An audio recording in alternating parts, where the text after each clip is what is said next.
Olá, pessoal, bom dia! Estamos aqui mais uma vez e está começando Ferramentas da Consciência diretamente aqui do Espaço Alcalino, que patrocina esse programa. Tenho certeza que você já sabe, porque você acompanha a gente todo sábado. Hoje estamos recebendo novamente aqui a querida amiga Gisele Garofalo, psicóloga, neuropsicóloga, professora universitária, para conversar com a gente sobre uma questão muito importante, que são os transtornos ansiosos, a ansiedade, nesse mundo de hoje, né, Gisele? Fala pra gente um pouquinho como isso é relevante. Obrigada Obrigado pela por presença. você Eu estar que aqui. agradeço, gente. Muito obrigada pelo convite mais uma vez. É uma delícia estar aqui nessa manhã para a gente bater papo sobre um assunto tão atual, né? E o Arthur traz assim, ruminação, que é pensar sem parar. Indico a leitura do livro Viva Mais, Pense Menos, da doutora Pia Callisen. Legal, Arthur. Fica Obrigado aqui pela a indicação. indicação, né?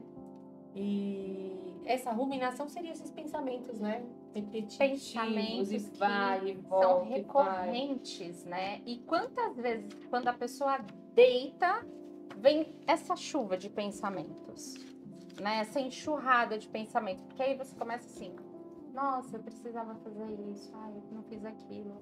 Ai, quando eu estiver em tal lugar, eu tenho que lembrar de fazer isso, isso, isso. O que que a gente faz com ruminação? Ó, uma técnica para Opa, vocês lidarem com Oi, Arthur. ruminação. anota aí. Para quem tem alguma formação ou escolaridade, eu recomendo comprar um bloquinho de anotações, colocar ali do lado da cabeceira. Quando começarem esses pensamentos, levante, acenda a luz e vá anotando tudo, porque é uma forma da gente esvaziar a nossa mente, de esvaziar o nosso cérebro. Vocês se lembram do Harry Potter, aquele item, aquele objeto, a penseira? A gente não assistiu Vocês Harry Não Potter assistimos assistiram? ainda. ainda. Não, não Uma assistiram. falha. Não, imagina, não tem Fiquei falha. ansioso. No Harry Potter, tem um objeto que o Dumbledore, né, que é o professor da escola, que é o diretor de Hogwarts, ele fala assim: quando eu estou com excesso de pensamentos, eu jogo os meus pensamentos aqui. É a penseira. Fazendo uma analogia, um bloco de anotação é uma penseira. Por quê? Porque a gente consegue transferir os nossos pensamentos, as ruminações, aqueles pensamentos recorrentes, tudo para o bloco. Geralmente eles estão atrelados ou às situações que nós passamos, ou que iremos passar, ou temos de resolver. Então, é um momento que, assim, fiz toda a anotação, apaguei minha luz, deitei, dormi. No dia seguinte, eu pego aquele bloco e eu releio tudo que eu pensei, tudo que eu escrevi. Porque se tiver coisas que eu preciso resolver, eu resolvo. Se forem só pensamentos, é uma forma de desabafar, de colocar, de externalizar isso. Então, essa é uma forma, uma técnica que eu ensino para as pessoas lidarem com ruminação. E o interessante é que você também tira da sua mente aquela coisa, não posso esquecer de fazer isso. Isso. Quando você anota, você tem certeza que tá lá anotado, aí você fala, ufa, posso desligar, porque amanhã eu não vou me esquecer, eu anotei, tá aqui do lado, né? Então você para de tentar manter esse pensamento ativo na sua mente. Exatamente. Porque quem tem essa necessidade de controle tem muito medo do quê? De esquecer. De esquecer. Como abordar um transtorno pós-traumático? Porque Olha, a gente vê Zé, isso muito hoje em dia. a gente está numa situação complicada, né? Tem muitos desastres naturais acontecendo, situação de guerra. Então, o transtorno de estresse pós-traumático, ele geralmente... Porque assim, a gente tem o sintoma do estresse agudo, que geralmente dura em média mais ou menos um mês. E aí, quando a pessoa consegue se adaptar a esse estresse, né? Ok. Agora, o duro é quando ela começa a vivenciar essa situação de modo recorrente. Violência, agressão. Porque aquilo vai trazer os gatilhos do primeiro E estresse. aquela frequência acaba atraindo também, né? Exato. Para você confirmar. Você teme, mas você quer confirmar porque de alguma forma o inconsciente quer resolver. Então você fica refazendo cenas. Exatamente. Então, uma coisa que eu sempre oriento: tentem aumentar primeiro o número de atividades de prazer, de bem-estar. Para quê? Para diminuir um pouco o sofrimento. Não só sofrimento psíquico, mas porque assim, a resposta, ela não é só psíquica, ela é também física do estresse pós-traumático, né? A pessoa chora, a pessoa não dorme, ela acha que a qualquer momento isso pode acontecer novamente. Durante o período das chuvas do Rio Grande do Sul, um beijo, Rio Grande do Sul. Um beijo. Eu fui voluntária no atendimento às vítimas, né, das enchentes. E eu vou falar para vocês, hoje eu ainda tenho contato com alguns pacientes e eles me falam, Gisele, quando começa a chover, a gente entra em desespero, a gente entra em pânico. Por quê? E se acontecer novamente? Então, assim, eu sempre trago dados de realidade. Vamos confrontar com a realidade. Hoje você está num ambiente seguro, um ambiente que você não corre o risco de ficar preso numa enchente, um ambiente que você está acima, né, do nível da água. Por quê? Porque é uma forma de você trazer um pouco dessa realidade para a pessoa, porque naquele momento ela está vivenciando aquela situação lá do passado. E não adianta você falar para ela, você está fora, não. Você fala, vamos trabalhar a realidade, onde você mora? Ah, eu estou morando em tal lugar.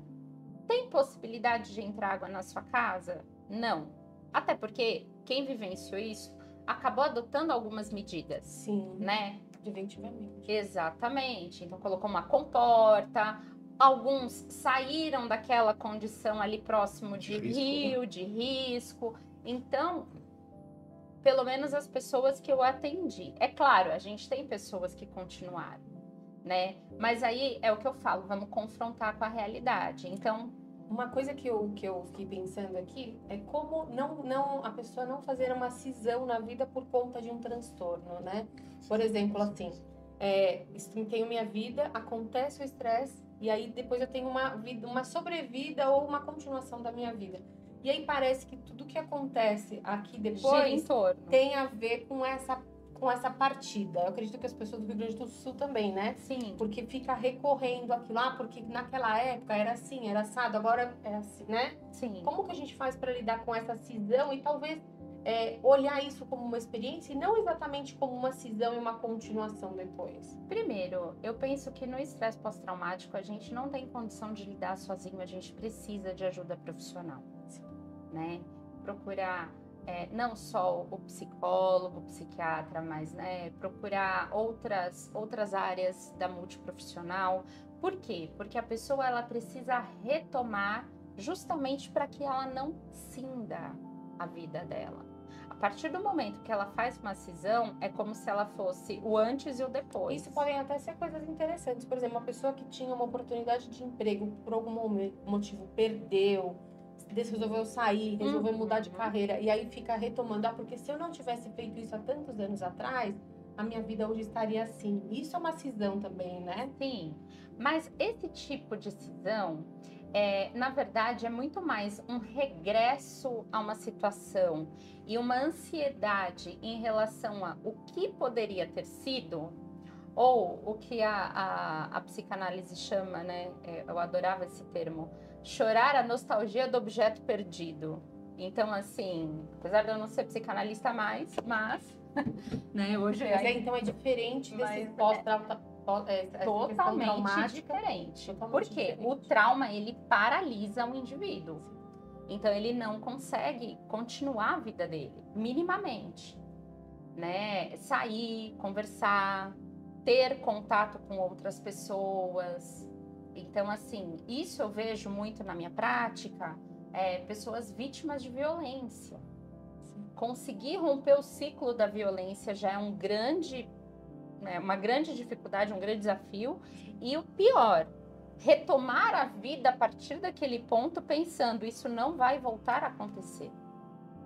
Então, o transtorno, eu penso que assim, a gente precisa de ajuda. Não dá para vencer um TEPT, por exemplo, né, que é a sigla, sem ajuda profissional.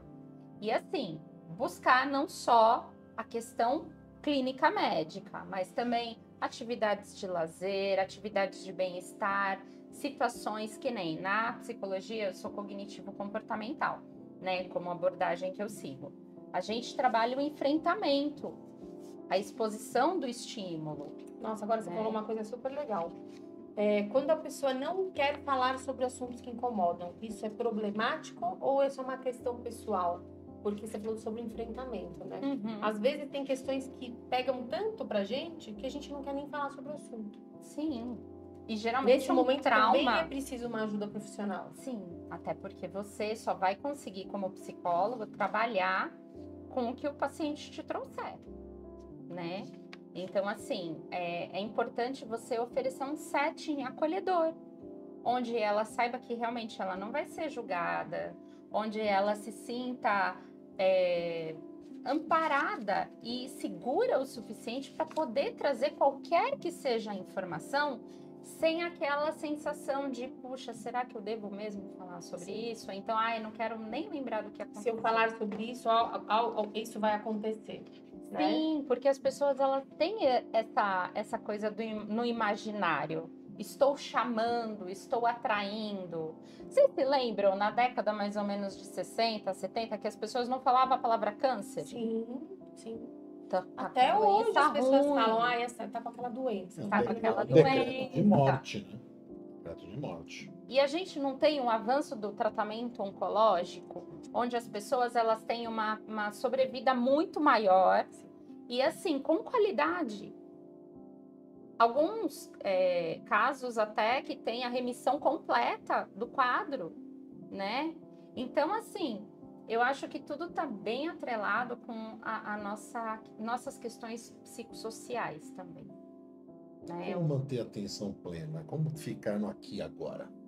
Já trazendo aí uma solução, né? Porque quando eu estou no A quadro ansioso... psicoterapia é baseada nisso, né? Em atenção plena. Se a ansiedade é excesso de futuro, né? Você talvez tá lá, uma mas não tá solução aqui. seja trazer a gente um pouco para o presente. Com certeza. E a atenção plena, a gente tem uma técnica maravilhosa que é o mindfulness, né? Que eu super recomendo, principalmente para quem pensa muito no futuro, tem essas ruminações a respeito do e se, quando. Por quê? Porque naquele momento você está aqui. Você não está pensando no que você tem que fazer daqui 5 horas, 5 minutos, 5 dias. Você está vivendo o aqui e agora. E aí são técnicas que podem ser utilizadas. Claro que nem todo mundo dispõe de recurso financeiro para, por exemplo, participar de uma oficina de mindfulness, né? Mas a gente tem no YouTube algumas orientações e meditações de mindfulness que eu super recomendo. E eu falo para os pacientes, inclusive, façam.